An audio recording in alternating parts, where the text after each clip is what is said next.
We're coming to you live for the Built for Tough studio. Boomer Esiason and Greg Giannotti. It's Boomer and Gio on the Fan. Simulcast across the country on CBS Sports Network. And wherever you are on the free Odyssey app. Good Thursday morning. Game one of the NBA Finals in the books. And the Knicks come back and win. 3 wins away from an NBA title. 12 straight victories in the postseason. This was nerve-wracking. This was different than the blowout wins we were used to. It was even different than the comeback win against the Cavaliers in Game 1 of the Eastern Conference Finals. There were times in this game where I said, man, the Spurs can pull away. They never did. And up 14, the Knicks come back when Wemby's on the bench. Up 8. Here come the Spurs all the way back, but it was Jalen Brunson in that fourth quarter, and it was amazing, the storyline of this game with Jalen Brunson.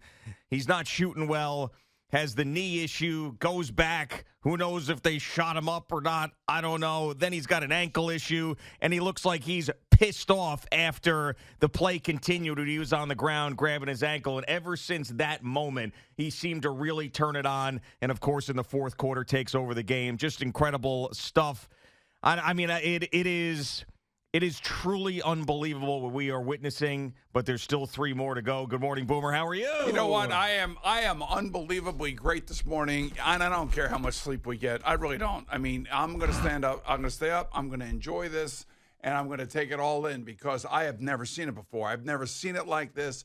Knick fans know exactly what I'm talking about because all those Knick great teams from 73 and 69 and all those years, you know, it was a different type of basketball, didn't have the three-point line, and never since that time have we had a team that has been so locked in together, that has been so connected, as Carmelo pointed out 3.5 or whatever, about a month ago, and a month and a half ago, I guess now, that they were disconnected. This team is so connected, it's ridiculous, and this is another double-digit win, so it adds to their plus total as they have now won 12 in a row. I would have never thought that at many points in this game. And what I'm saying, you know, as somebody who's been around a long time watching these teams, is the best Knick team I've ever seen.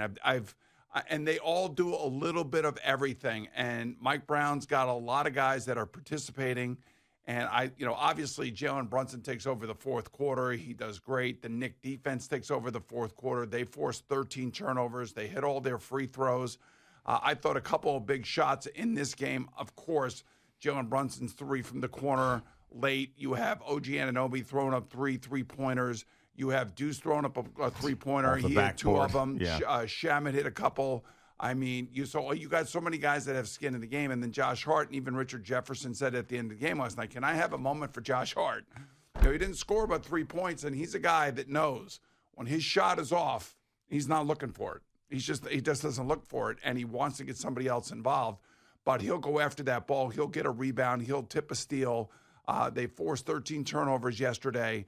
I mean, this is the Knick team that we've seen, and this is why I was saying, how are they, underdogs by 4 points going into this game? I just don't know how. Well, I mean, there were a couple times during the game where I was like, oh, okay, now I'm seeing some of the matchup issues maybe, and Jalen Brunson's not getting to his spots, and Wemby is creating chaos and altering shots and altering the way the things that the Knicks do offensively, but they figured it out. I mean, and I think that's one of the biggest compliments you can give this group and Mike Brown is that there's nothing that gets thrown at them that they don't figure out the answer to sooner than later. They started out the game great. I mean, they had a nice lead, and then all of a sudden that first time out, and then all of a sudden flipped, and they didn't shoot as well after that first time out. And, of course, going into halftime the way they did, it was a little bit disheartening for sure. I went from a 2-point lead to a 7-point lead in like 15 seconds. And that can happen in these games, especially with three-pointers and especially with the good shooters that both teams have.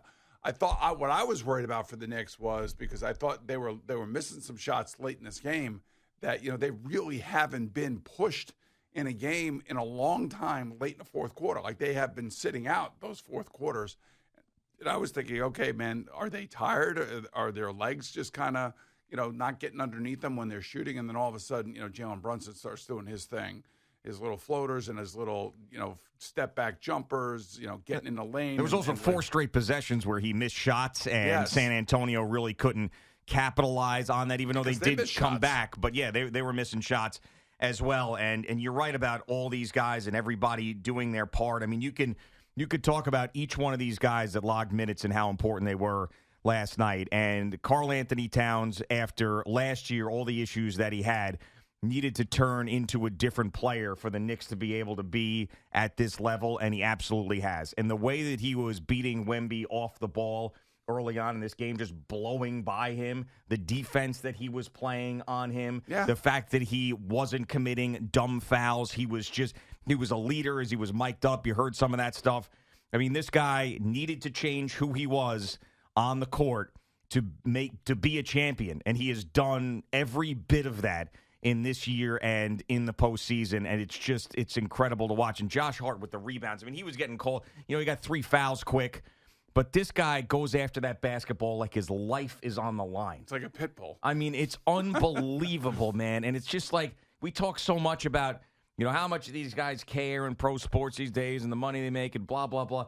Every one of these guys is so locked in winning this championship, and it means so much to them up and down the roster. And if you don't believe, if you're someone who's a Knicks fan, who's like, I can't believe this is actually happening, and I'm not going to believe it until I see it, when Jalen Brunson goes to the locker room, you're probably thinking to yourself, if you're a Knicks fan and a Jets fan and a Mets fan or whatever, you're thinking, oh, my God, this is it.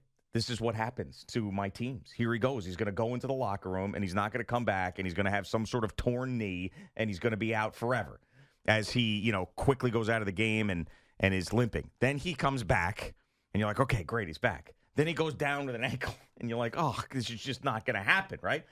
But then you watch him take over a fourth quarter, do what he does, finally figure out all the different angles that he needed to get to against the Spurs defense, and is the key to victory. So if you don't believe now, if you think that something is derailing this team at this point, it's not happening. And by the way, Mitchell Robinson ends up playing 13 minutes. Yeah, and he would look good. And he looked fine. He Yeah. absolutely looked fine. And I don't know. This is just, like I said, another double-digit win. There's so many aspects of this. But, again, you talk about a team that played 10 players yesterday. And whether it be Clarkson or Alvarado, they're giving their minutes. They're doing their thing. Mike Brown's trusting them. They're playing defense. Shaman's playing defense. I mean, Shaman hits a couple big ones. I mean, so, again, this is kind of like the recipe that they have had through this 12-game winning streak we saw again last night. The Spurs are a good team. They're a good, young, solid team. They have good, young players. Maybe that's a little bit of the difference of the two teams right here, because this was – when I think of, do you remember Clint Eastwood's Dirty Harry?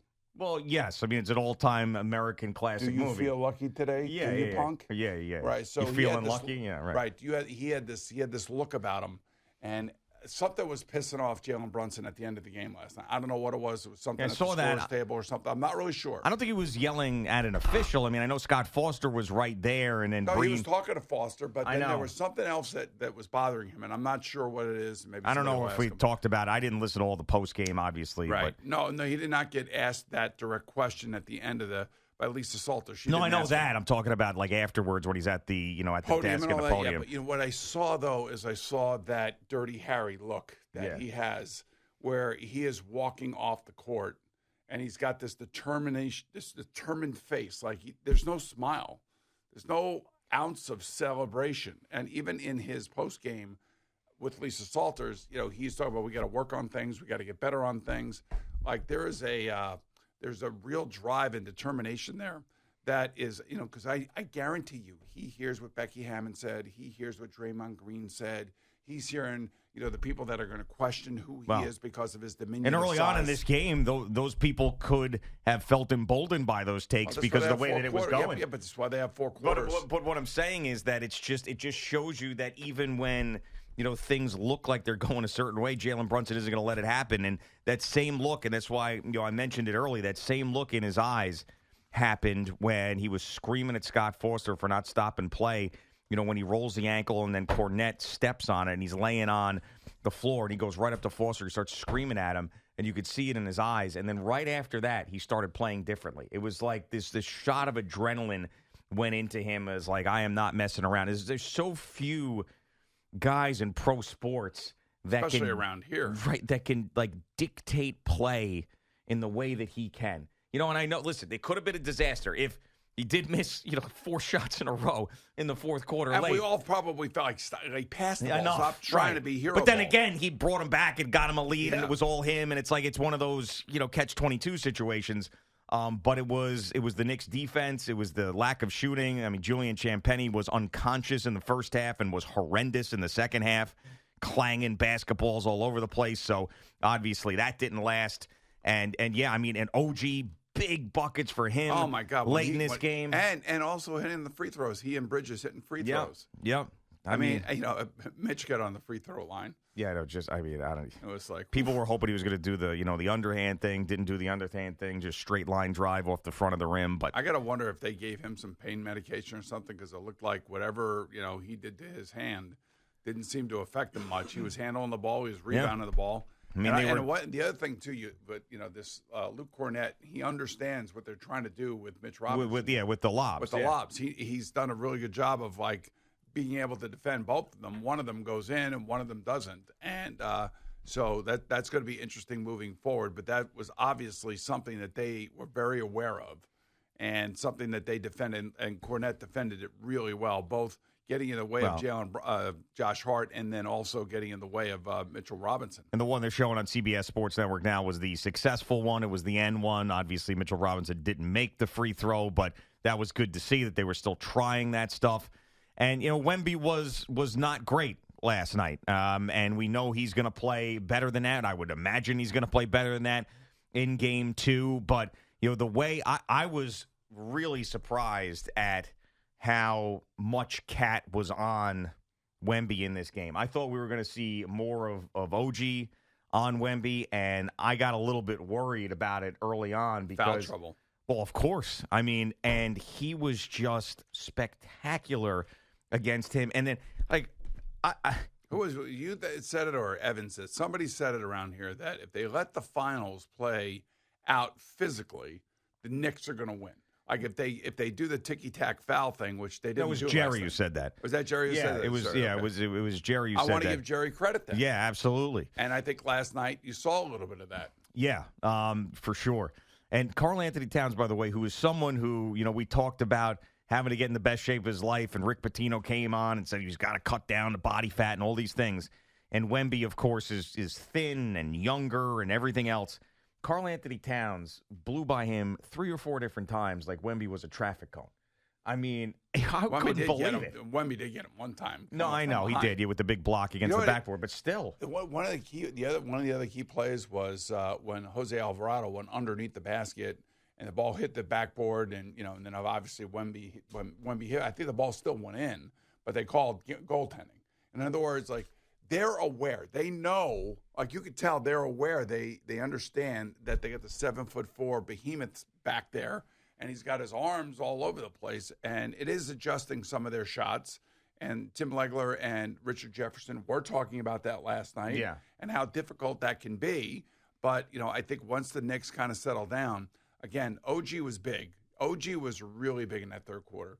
And the fourth quarter was the defense, and it was Jalen Brunson finally getting untracked. And, they win the game by double digits again.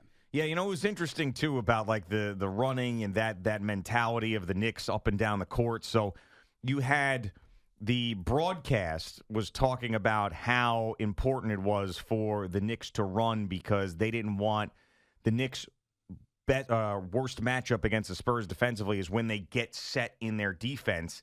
And going up and down the court in the transition defense, they felt like they could take advantage of the Spurs a little more. But then you get a halftime, and then Kenny Smith's talking about how they shouldn't run as much because you have these young Spurs players that are, like, thriving off of chaos in that way. Well, that was in the first half, and then they ran out of gas in the second half. Yeah, I mean, it felt like that. I mean, and they've got, so much youthful exuberance and, championship mentality that these guys have on the Spurs, and you got all the respect for them. And the Knicks had a similar trajectory in game 1 of the Eastern Conference Finals. That came back for more, and then Obviously ended up winning by double digits in that game as well. So they came back, back from over 20. They came back from 14 this time, won by 10 that time, won by 11 the other time.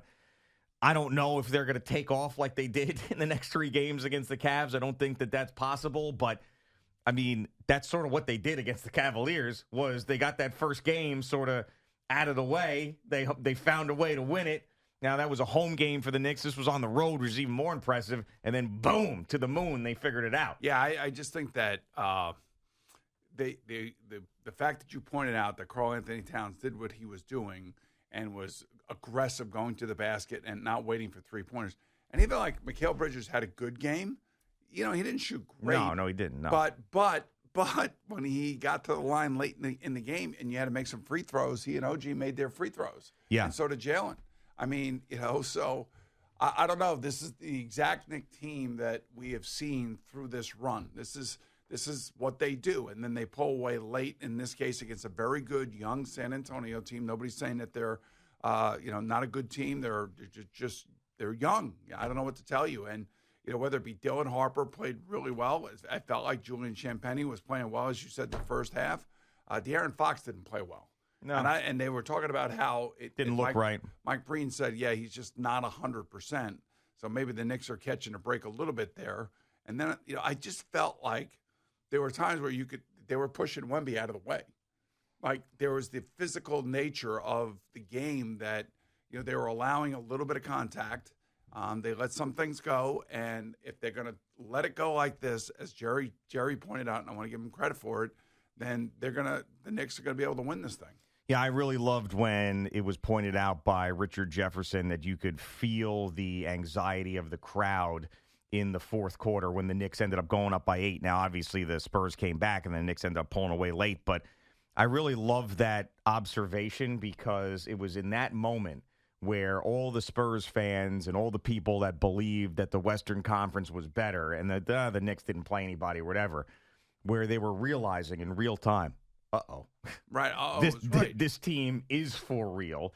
This team is not a joke. This team doesn't matter who they played. Jalen Brunson is the real deal. All of those things were happening in real time. All the Knicks detractors out there that didn't believe that they were a championship team for one stupid reason or another were all realizing in real time in their faces on the broadcast. It was amazing. It's a tidal wave of emotion that flips in all these games. I used to tell you this all the time, like in an NFL game. So I'll just put one game out there, and that was the spike game by Miami. They came back, and you could feel in the middle of the game that, in the second half, that the emotion of the game and the momentum of the game just kind of swings, and it flips.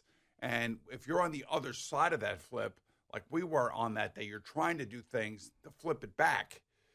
And we were unable to do that. And I think that's kind of like what happened to the Spurs last night. They were trying to do different things to get their game back on. But when it came down to crunch time, a lot of their shots, there were a couple air balls. There were a lot of shots that were short. That's like, yeah. Right. Like all of a sudden, it's like, oh, man, the game's on the line. And this is where the experience comes in. And this is where, Jalen Brunson, let's face it, did what he did against the Cavaliers in game 1. He put the ball in his hands, and he took over the game. And there was a point there, like you said, he missed like 4 straight shots. We're like, okay, come on. All right. Enough. Time to change it up. But thank God. He didn't, and he ended up hitting that 3. Yeah, it's just, I mean, and then he actually tips a ball back. Yeah. And gets a rebound and tips it back to, I think, Josh Hart, who gives it back to him. And then that was the play right there. I mean, my God. That was it. So there was something, too, I was thinking about, and you're probably going to think, just you being the guy who did it at a high level, and me not, that it's not like players, this won't enter their minds at all. But I was thinking about how there's 2 things that are going on with these franchises that are completely different. And the Knicks understand the history. The Knicks aren't one of these teams, these players on this team that don't understand the history. So the Spurs, they had a dynasty. They also have a young player in his second year that's supposed to take over. They have a building dynasty on the way. Right. So So now they've been there. They've done it in somewhat recent memory, right? Yeah. They also have a team that they believe, other than Wemby, they've got a bunch of young guys, too, who are very good, that are going to be there every year. Whereas the Knicks are looking at this like a once-in-a-lifetime opportunity. The window is open. And they haven't won this franchise in over 50 years. So those things combining, I think, sometimes the desperation in the crunch time, like that extra gasp of this might be the last time we have an opportunity to do this. I'm just telling you, like, you see the Jose Alvarado like stuff on the sideline, like when he comes in a game. I love that guy. That's right, because he's what a in the teammate, face. man. He is.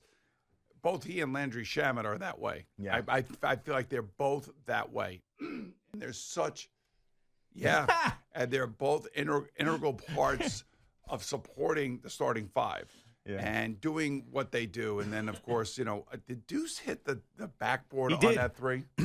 He did. And then going back down the floor on defense, he did that whole, like, what are you going to do? That was amazing. It was. I mean, he's in the corner.